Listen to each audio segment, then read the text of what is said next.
From an outspread position of your fingers and thumb, roll your fingertips into your palm, and then overlap your thumb tightly over your clenched fingers.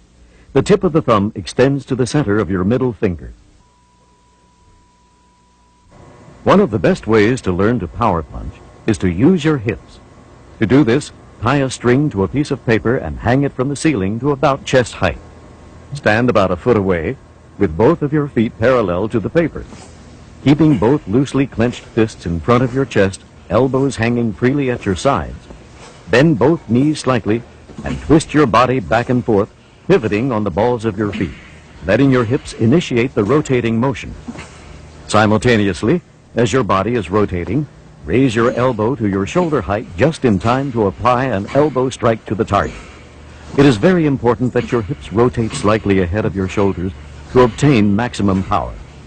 Once you feel comfortable with this exercise, step back about 2 feet and use your fist, keeping the same body position with good balance.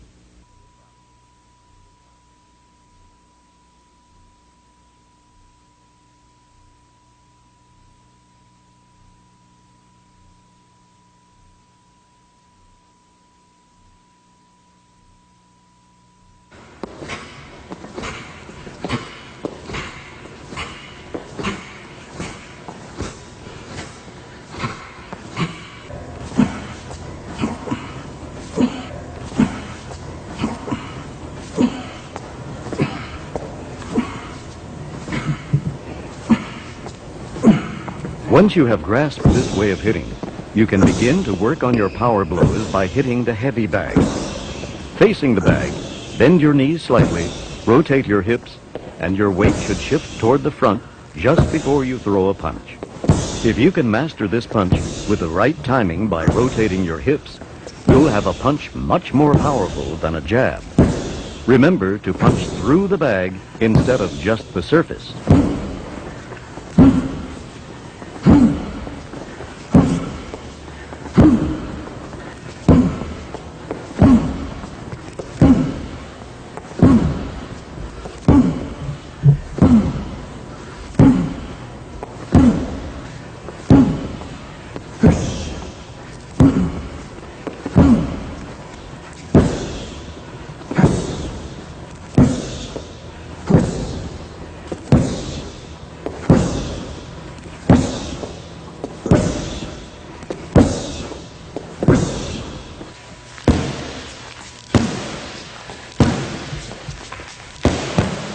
Besides the heavy bag, there are other types of equipment that will supplement your punching training.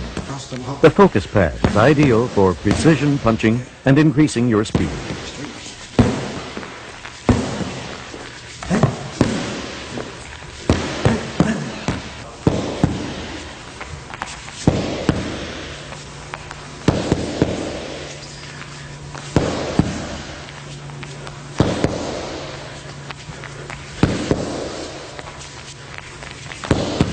The shield is more solid than the focus pad and will not give in, thus giving the puncher a completely different feeling upon contact.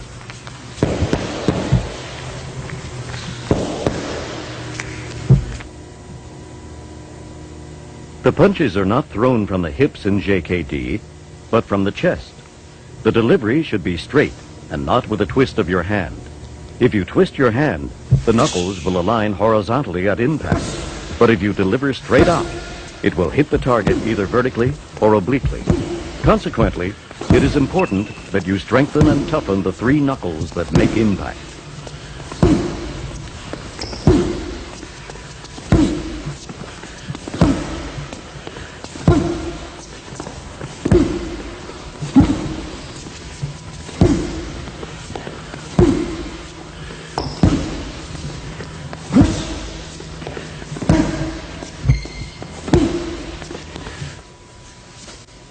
One of the most helpful tools that you can incorporate in your training schedule is the round steel cylinder. The cylinder, weighing about a pound, fits snugly in the hand. You can quickly improve your delivery of punches by taking advantage of this exercise. Holding a pair of these cylinders in each hand, stand with your feet parallel and punch directly in front of your nose several times. The idea behind this is to develop the snapping or whipping blows. If you keep your body and arms relaxed, you will notice that your punches will automatically snap back at the end of your delivery. As you punch, the heaviness in your hands help you develop speed and power in your blows. After a while, you will learn to punch with heaviness in your blows, even without the weight. The secret behind this is to concentrate or pretend that your empty hands still contain the cylinders as you throw the punches.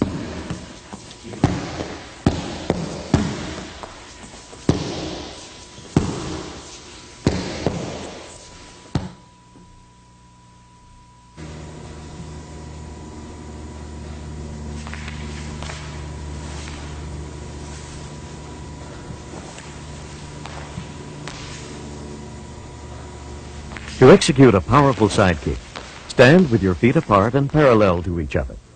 Lift your right foot about 12 inches from the floor as you balance on your left.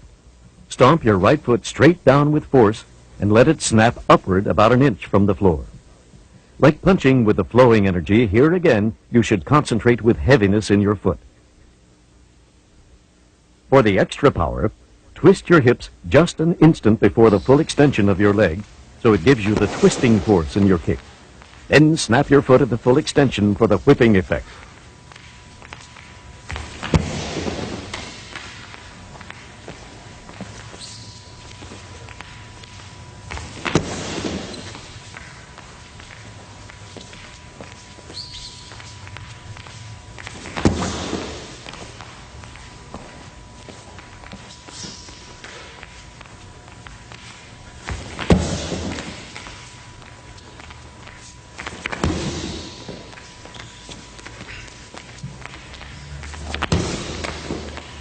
After you have the knack of doing the side kick, you are prepared to kick the heavy bag. From the on-guard position, do the forward burst and aim your blow directly at the center of the bag. At impact, your foot should land horizontally on the bag, not obliquely. The sound at impact should be a loud, cracking thud like a whip if you have kicked through the bag and snapped your foot at the end. If there is more push than hit, the sound will be a weak thud. In both kicks, there is force exerted, except the hit will do the damage, and the push will just knock the opponent down innocuously.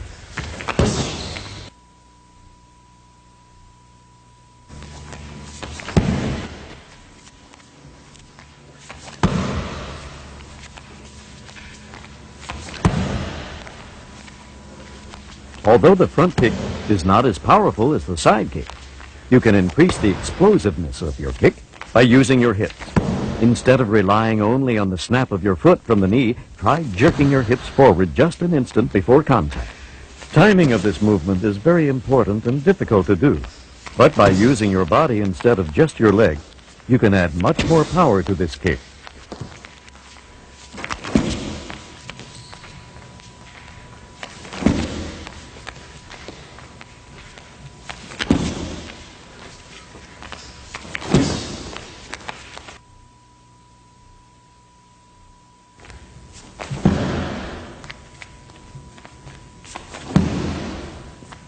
Like the front kick, the inverted kick is delivered in a similar snapping motion, except that your foot is angled out toward your opponent's body and contact is made with the top of the foot.